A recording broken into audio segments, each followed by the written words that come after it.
Hi Ronies, this is your pal, Roni K95 here. So today we're going to be doing a review on New Year's Evil, because it is New Year's Eve. Because this features Ross Kelly, Kip Niven, and Grant Cramer. And it's directed by Emmet Alston, and it's produced by Golan and Globus, who worked at the company called Canon. And it was distributed by Canon Film Distributors, who did their famous work for fantasy movies like Highlander, as well as anime like Robotech the movie. So as the film begins on New Year's Eve on its way, and television's most famous punk rock lady icon Diane Sullivan, or Blaze as her fans call her, is holding a late-night countdown celebration of music and partying, and televised live from a Hollywood hotel. All is going well until Diane receives a phone call from an odd-sounding stranger claiming his name is Evil, who announces on live television that when the clock strikes midnight, each time zone a naughty girl will be murdered. Then the killer signs off with a threat claiming that Diane will be the last naughty girl to be punished. Because the scene where, Diane Sullivan said, "So you got a name, Phantom?" and the killer with that voice processor is like, "Call me Evil," like that. And he says, like, "Just a New Year's resolution. I'm going to commit murder at midnight." That's how the killer says in New Year's Evil. Sorry, I had to do my voice impression. Isn't that okay? Unless you have a voice processor. He killed Yvonne at the beginning of the movie New Year's Evil. And then he killed Jane Morgan when he disguised as a mental health doctor patient disguised as Jeff Winters in the movie New Year's Evil, because in this movie, so the studio, and then we see Shadow performing New Year's Evil and When I Wake Up, and Made in Japan performed The Cooler, and let me guess, Dumb Blondes, after Shadow performed Temper Tantrum and Simon Bar Sinister. That's why. And then, again, Night Driver. So the studio crew takes safety measures and heightens security, but in the local insane asylum, a nurse is found viciously slaughtered at the stroke of midnight Eastern Standard Time. The killer records his victims as he murders them and calls back the station at each time, playing the tapes back to prove that he is serious. There are many suspects as to who the mysterious killer caller is. A crazed fan, a religious, psychotic, or maybe it was someone much closer to Diane than anyone could have ever expected. So he killed Sally when he suffocates her with a bag of weed, because he said it was Colombian. And then he killed Lisa in the garbage dumpster by the liquor store after she got the champagne, because he gave her a $100 bill. After he's disguised as a business manager, when he has that disco shirt, as that 70s fashion, when you hear disco music playing at a New Year's party, as well, most likely, but that's the reason.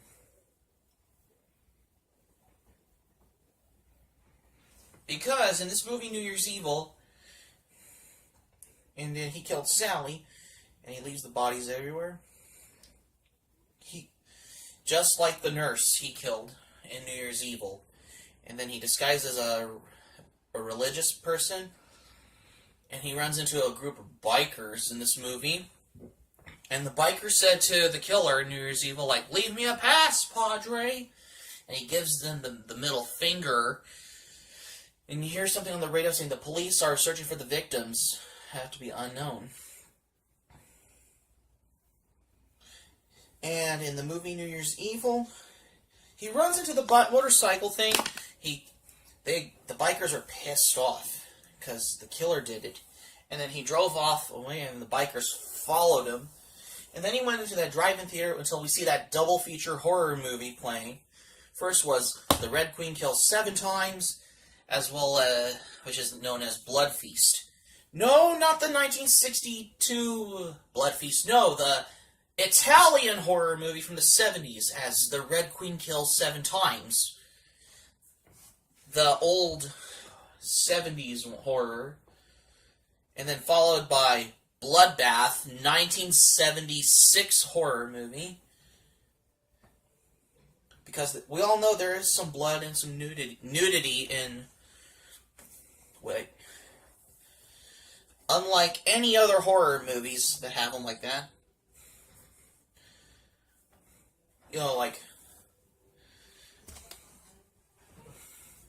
And then he gets out of the car because he knows the bikers followed him.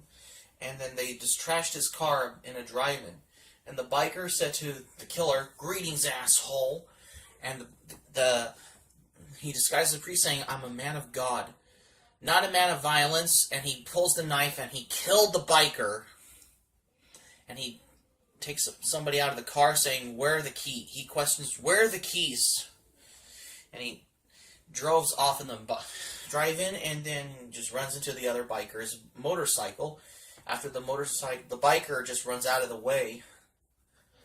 And then in New Year's Evil, because there was countdowns, first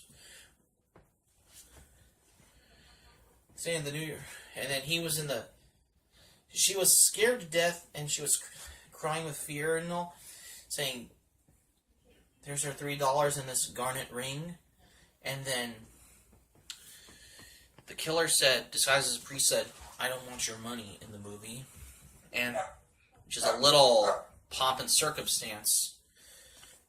Because I had to do a good voice impersonation on the killer with that voice processor thing. You know, like, "I'm evil," like that in this movie. But it's a good voice impersonation if you want to improvise, if you have a voice box processors and all that. But anyways, in the movie, she escaped from the car because there was two drunks saying, "Are you crazy?" And then he said to the drunks, with his knife said, "Get out of the way." And then she runs into the football field, or in the stadium thing, and she's hiding. He wants to find her, and the cops found him, and he's like, "Hey, you, stop right there." And then he took off running, and the cop said, Miss, are you okay?" And it was a Happy New Year from Colorado until Lieutenant Ed Clayton of the Los Angeles Police Department wants to make an announcement that there is a killer loose, and all doors and access in the building will be sealed off until further notice, while it was on a commercial break in the movie. Until Dr. Reed came, and he said, there are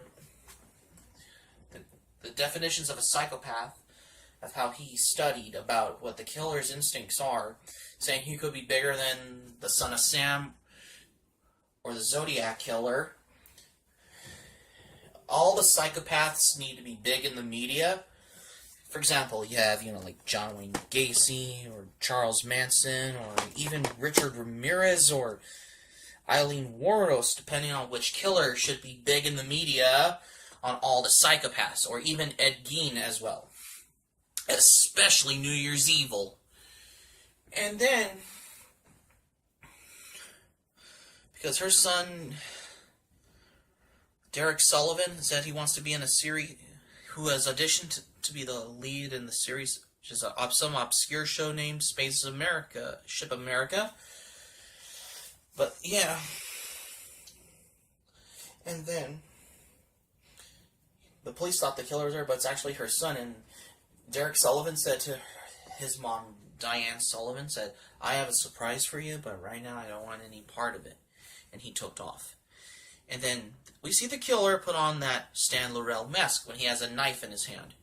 Make a reference to Michael Myers from the movie Halloween. And even that sound in the liquor store scene in New Year's Evil, that makes a reference to Friday the 13th. But let me guess, New Year's Evil and Friday the 13th came out in the same year in 1980. Now, if this was Silent Night, Deadly Night, or Christmas Evil, then I would have been compelled to have another horror movie to review. But it's New Year's Evil. Quite a little world we all live in, hasn't it? So the killer eventually gets caught trying to kill Diane and flees from the scene.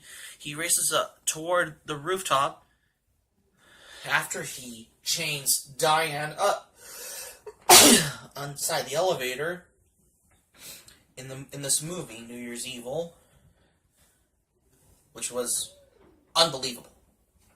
After he had a shootout with a cop, and he's running upstairs on the roof, he shoots the cop with his gun, and the other cop said, "Call the ambulance," after the police department saying Ernie Moffat has let Richard Sullivan in when he disguised as a police officer, after he said to the officer, "Hey officer, look up, give me a hand over there, I think I found a drunk," and he knocks a cop, and then he disguises as a police officer until Made in Japan played Banzai.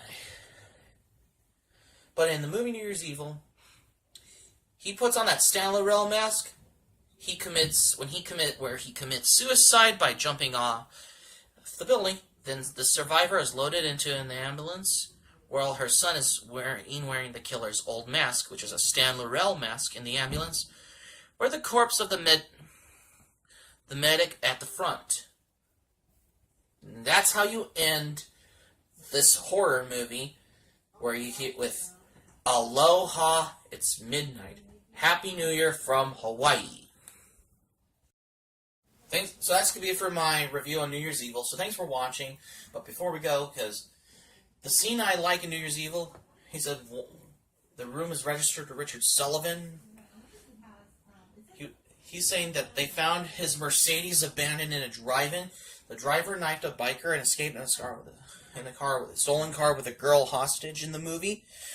And they checked his files in the sanitarium. Richard Sullivan once was a patient back then, because Ernie Moffat said that he was crazy. And New Year's Evil was originally released on video. First was Paragon Video, and second was Canon Video, and now on DVD, but now it's available on Blu-ray from Scream Factory. Hope subscribe for content. My anime plan link in the description down below. You can share this video on your Twitter, Facebook account, if you have social media pages, etc. Click on my notifications button. Read what I upload on YouTube. Click on my subscribe button. Become a subscriber to RoniK95, because it's New Year's Eve, that's why.